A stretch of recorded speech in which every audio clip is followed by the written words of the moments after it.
Esse é o Mundo em Revolução e nós vamos falar agora sobre a situação na Ucrânia. Hoje, dia 28 de dezembro de 2024, são 8 horas da manhã aqui em Atenas, também lá em Kiev, 3 horas da madrugada no horário de Brasília, no Rio de Janeiro, no momento que eu gravo esse vídeo. Eu estou gravando esse vídeo mais cedo porque eu tenho que ir para o aeroporto daqui a pouquinho. Vou viajar hoje para o Cairo, para o Egito, né, onde eu passo o resto das minhas férias, né? Então, tive que gravar rapidinho. Os outros vídeos do dia vão atrasar, porque eu só vou gravar as coisas depois que eu chegar lá no Egito. Então, peço desculpas aí pelo horário errado do vídeo, né? Mas, de qualquer forma, de ontem para hoje não teve nenhuma grande novidade, tá? Os russos fizeram mais um pequeno ataque de drones, mas a gente ainda não tem as informações sobre quantos drones foram lançados, esse tipo de coisa. Na linha de frente, nenhuma mudança significativa. Aqui, os ucranianos também não fizeram ataque de drones contra os russos de ontem para hoje, mas teve um ataque russo aqui em Kharkiv que foi repelido pelos ucranianos com muito sucesso, muitos russos mortos. Importante isso daí, né? E também a gente tem mais informações sobre a queda do avião lá em Aktau, lá no Cazaquistão, né, o avião da Embraer que caiu ali saindo do Azerbaijão. Vamos falar sobre essas novidades também. Vamos falar sobre esses e outros assuntos em detalhes. Essas notícias foram sugeridas por Estação Verão, Fazendo a Ponte Aérea Peru, Chechênia e várias outras pessoas. Obrigado aí ao pessoal que sugeriu notícias lá no nosso site, no wrevolving.com. E obrigado a você que está assistindo o nosso vídeo. Se você gosta do nosso conteúdo, por favor, deixe o seu like e se inscreva aqui no canal, né? Pois bem, então, esse ataque aqui que estão falando aqui é o de anteontem para ontem, tá? Ainda não saiu a nova informação de hoje, mas a gente sabe que, de novo, foi um pequeno ataque, não foi um grande ataque de drones e mísseis russos de ontem para hoje. Foi um ataque pequeno, também sem grandes efeitos, tal como foi de anteontem para ontem. A gente tem mais informações sobre o avião lá da Embraer, que caiu lá saiu do Azerbaijão e acabou caindo no Cazaquistão, né? O pessoal transcreveu aqui as informações da cabine, né? A conversa da cabine do avião com a torre de comando. E o que eles falam é que justamente eles estão decolando aqui, né? A primeira parte aqui é eles decolando, não tem nenhuma novidade. Aí, em determinado momento, eles percebem que perderam o GPS. Ou seja, isso está de acordo com o que a gente imaginou. A Chechênia estava sob ataque ucraniano, né? Os chechenos. Chechênia é parte da Rússia, né? Era até uma região que queria se separar da Rússia, mas acabou que os russos venceram a guerra, destruíram os líderes chechênios e agora a Chechênia faz parte da Rússia e ajuda a Rússia a invadir a Ucrânia. É um absurdo isso, né? Mas enfim, é o que é, né? Aliás, isso serve de alerta também para quem acha que a Rússia invadiu a Ucrânia, não quer dizer nada que a Ucrânia vai continuar lutando contra a Rússia. Pois é, se a Ucrânia perder para a Ucrânia vai virar para o lado da Rússia, meu amigo. A Rússia vai ter todo esse potencial ucraniano para atacar os outros países do Ocidente. Já pararam para pensar isso, né?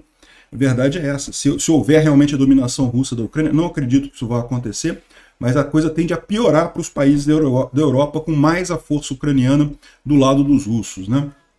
Enfim, a Chechênia agora ajuda a Rússia, então os ucranianos atacaram a Chechênia e em determinado momento eles falam que perderam o GPS. Por que isso, né? Grozny sobre ataque, o pessoal desligou ou ligou o jammer de GPS ali, né? Aí tem às 8h16 da manhã, no horário do local lá de Baku, eles tiveram aqui que nós tivemos uma perda de controle. Provavelmente um ataque, um pássaro atingiu o cockpit, né? Ataque de pássaro no cockpit. Ou seja, isso daqui provavelmente não foi um pássaro. Essa foi a primeira história que falaram sobre essa queda, né? Mas a gente vai ver mais adiante que eles falam 3 vezes isso.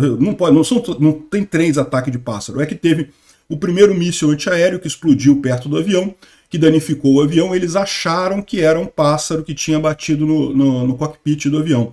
Mas não era, já era o primeiro ataque antiaéreo russo, né? Então, aí eles falaram aqui, que tipo de ajuda que você quer? Vamos pousar em outros aeroportos, aqui eles sugerem outros aeroportos, não sei o que lá. Depois ele fala para ir para Mahalakala, que é outra cidade grande lá no Daguestão, né? A Chechênia e o Daguestão são as 2 partes da Rússia, e também a Ictéria, são as 3 partes da Rússia que são muçulmanas, né? Enfim, pensou em ir para o Daguestão e coisa e tal. Mas aí parece que aqui na coisa acabaram indo lá para Aktau, né? Enfim, tem toda a transcrição da conversa aqui com os pilotos. Um dos membros da cabine, né, não era piloto, é um comissário de bordo, né, ele sobreviveu e falou que quando estava pousando em Grozny tinha muito nevoeiro, nós não conseguimos ver a área, então o piloto fez 3 círculos na cidade e foi em outra direção, né. Foi nesse momento que nós ouvimos o primeiro barulho de explosão, né? Ou seja, ele fala que foram 3 explosões que houveram, ou seja, não foi só um erro da defesa antiaérea russa, foram 3 erros seguidos da defesa antiaérea russa contra o avião, né? E, enfim, realmente foi um milagre a gente ter conseguido pousar lá em Akhtal, ou ter conseguido salvar pelo menos metade da população. Inclusive, os pilotos que morreram, infelizmente, né, estão sendo tratados como heróis. O primeiro oficial, o Alexander Kalinov, o capitão, que era o Igor Kishnaikin, e a comissária de bordo, a Rokuma Alieva, faleceram nesse coisa, mas eles conseguiram levar o avião, salvaram metade das pessoas, né? Já se considera um milagre nesse caso, realmente heróico o que eles fizeram, né? Enfim, pelas conversas que tem aqui, não dá a descrição de quem é que decidiu que eles tinham que atravessar o Mar Cáspio, tá? Ou seja, pode ser que eles tenham decidido por conta própria deles atravessar o Mar Cáspio, não sabemos o que levou a isso, mas de qualquer forma, a gente já tem aqui as transcrições das conversas todas aqui entre o avião e a torre de controle lá em Grozny, né? Bom, os russos estão dizendo que derrubaram um F-16 na região de Zaporizhia. Não tem nenhuma indicação disso, tá? Não tem nada que indique isso daí. Então isso aqui deve ser mentira russa, mas só para avisar vocês, os russos estão dizendo isso aí em alguns canais, né? Bom, os ucranianos tiveram um sucesso ao destruir sistemas de defesa antiaéreo ali na região de Zaporizhia. Então está aqui um ataque ucraniano contra um sistema de defesa antiaéreo ali na região de Zelenopil, em Zaporizhia. Zaporizhia, essa região aqui ao sul da Ucrânia, temporariamente ocupada pelos russos. Também houve uma tentativa de avanço russo ali na região de Klishivka.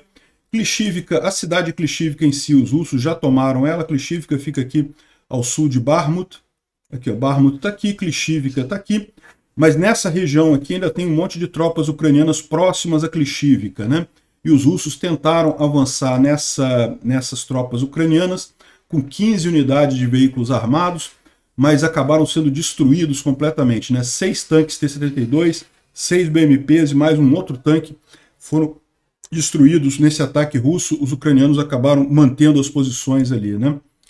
Aqui, ó, e de novo, na região de Kharkiv teve uma outra tentativa russa de avanço ali, em que uma companhia inteira dos russos foram eliminados, 70 soldados destruídos, 70 porquinhos assados, pouquíssimos sobreviveram, e os drones estão eliminando os feridos aí para, é o que diz o russo. Quem está falando isso aqui é o russo, tá? Os russos que estão reclamando desse negócio aqui, da derrota que eles sofreram ali em Kharkiv, né? Kharkiv é nessa outra região aqui, um pouco mais acima. Nessa região aqui de Vovchansk, os russos tentaram esse avanço e acabaram se ferrando completamente, né? Então, a linha de frente continua com a mesma situação que a gente viu nos últimos dias, pouquíssimos avanços russos, totalmente insignificantes do ponto de vista estratégico, e muitas mortes russas, muitos soldados russos mortos, né? E norte-coreanos também, tá? O Instituto para o Estudo da Guerra fala aqui justamente sobre a questão dos norte-coreanos mortos, e tem mais algumas informações aqui, mas nada muito significativo, né? Bom, o Robert Fico, que é o primeiro-ministro da Eslováquia, está ameaçando cortar o suprimento de energia para a Ucrânia se Kiev parar de mandar gás da Rússia para a Eslováquia, né?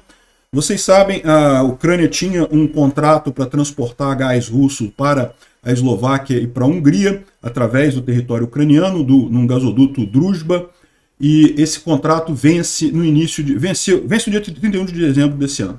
Então a Ucrânia já falou que nas 7 horas da manhã do dia 1º de janeiro de 2025 vai cortar o gás, não vai renovar esse contrato. Não faria sentido nenhum a Ucrânia renovar um contrato com um país que ela está em guerra, né? E aí o pessoal da Eslováquia está chateadinho, não porque isso barateia o gás para o povo da Eslováquia, tá? O que acontece aqui é corrupção no governo Fico.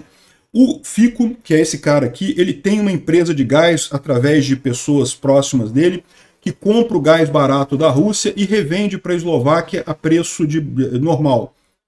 Ou seja, o pessoal da Eslováquia paga o mesmo preço do gás sempre, mas o Fico ganha dinheiro. Alguma coisa parecida deve estar acontecendo com o Lula aqui no Brasil, tá? Com o Lula comprando diesel barato da Rússia e revendendo aqui no Brasil. O pessoal fica com esse papo de que não, que a Rússia contornou as sanções e coisa e tal.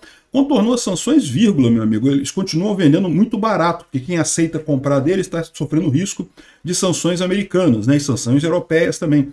Mas você compra barato e aí o governante em questão consegue lucrar com isso. Compra barato, vende a preço de mercado. Por que vai vender no preço barato? Que lógica tem isso? Vende no preço de mercado, né?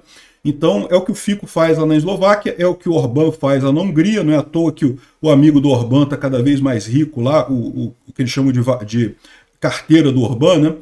Justamente comprando gás russo baratinho e revendendo para os húngaros por preço normal de mercado, né?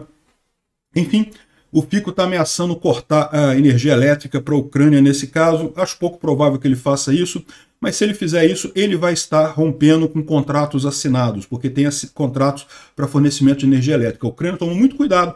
A Ucrânia já queria cortar esse gás para a Eslováquia e para a Hungria há muito tempo. Tomou cuidado de respeitar o contrato que estava assinado até o dia 1º de janeiro. Agora que o contrato encerrou, não vai renovar o contrato. Renovar o contrato já é opcional, né? Então, a Eslováquia em si pode levar a problemas, né? Bom, o Putin já falou ontem de novo no Oreshnik, né, no míssil dele nuclear. Não, que o meu míssil perigoso, meu dildo brocha, que vai fazer isso, que vai fazer aquilo, não sei o que lá. Né? Sempre que ele está desesperado, ele fala em ameaça nuclear. A dica para você saber que o Putin está desesperado é quando ele começa a falar de ameaça nuclear, né? Mas agora o pessoal descobriu, olha o que eu falei para vocês. O Putin ter usado este míssil contra Dnipro sem absolutamente nenhum ganho foi, na verdade, uma sacanagem dele próprio. Ou seja, ele próprio perdeu muito, né?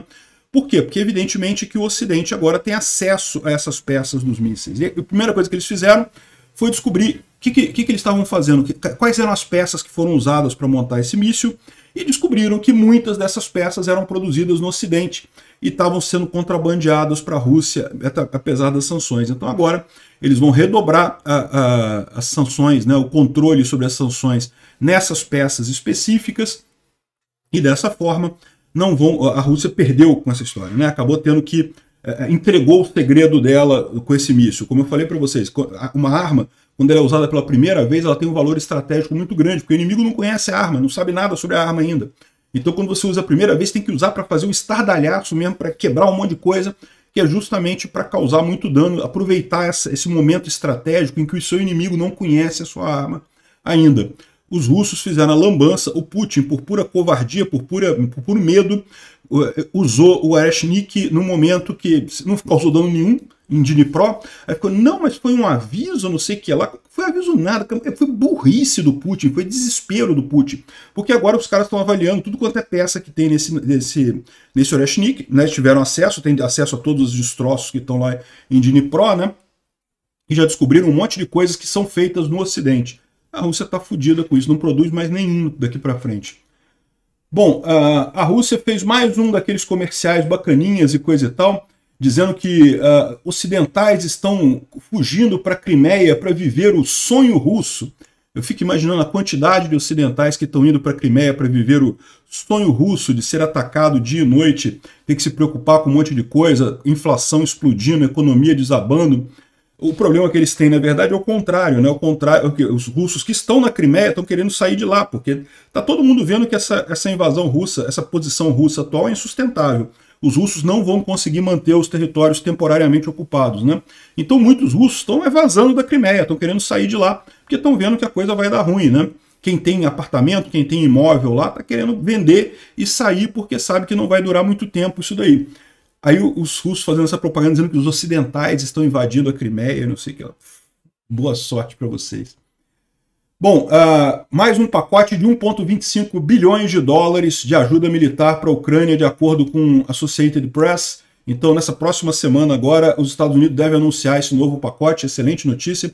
De fato, o Biden prometeu e está cumprindo de entregar o máximo possível antes do dia 20 de janeiro. Acho ótima medida, até porque eu acho que o Trump vai continuar entregando armas depois, então é ótimo que entreguem muitas agora e continue entregando depois também, né? Bom, os ucranianos receberam o primeiro carregamento de gás natural liquefeito dos Estados Unidos. A Ucrânia comprou gás dos Estados Unidos pela primeira vez. A Ucrânia produz muito gás, tá?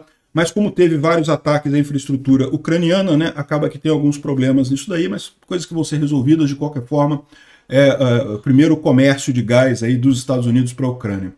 O Olaf Scholz deu uma declaração dizendo que o Putin foi derrotado na Ucrânia e falhou em todos os sentidos, né? Ele queria subjugar a Ucrânia, bloquear o caminho para a União Europeia e enfraquecer a OTAN. Ao contrário, a OTAN ganhou 2 novos membros, a defesa ucraniana está mais forte do que nunca e o caminho dela para a União Europeia está assegurado, ou seja, a Rússia falhou em todos os sentidos. Ah, mas tem território da Ucrânia que está ocupado e coisa e tal. Está temporariamente ocupado. Impossível da Rússia manter por muito tempo aqueles territórios ali. Eu digo para vocês, uma parte do incentivo do Putin para fazer essa guerra em 2022 é porque os territórios que ele tinha ocupado em 2014, ele sabia que não iria conseguir manter por mais muito tempo. Ele teria que devolver a Crimeia de qualquer forma, teria que devolver o Donbás de qualquer forma. Então a guerra de 2022 foi tipo, vamos resolver esse problema de uma vez, né? E não conseguiu, ao contrário, só conseguiu se ferrar completamente, né? A Coreia do Norte sofre baixas em massa na guerra da Ucrânia. Não é nenhuma novidade nisso, a gente já tem falando nisso aqui há muito tempo, tem morrido um monte de norte-coreano por lá. Obrigado por assistir o vídeo até o final. Se gostou do conteúdo, não esqueça de deixar o seu like, isso ajuda o canal a crescer e a chegar para mais gente. Se não gostou, deixe o dislike e explique nos comentários como podemos melhorar. Comente também sugestões de temas que podemos trazer por aqui. Comentários insultuosos ou defendendo ditaduras e criminosos de guerra serão sumariamente bloqueados. Agradeço a compreensão. Se ainda não é inscrito no canal, considere se inscrever clicando no botão inscrever-se abaixo e marcando a campainha para todos os avisos. Se quiser ajudar o canal, veja no nosso site como você pode fazer isso.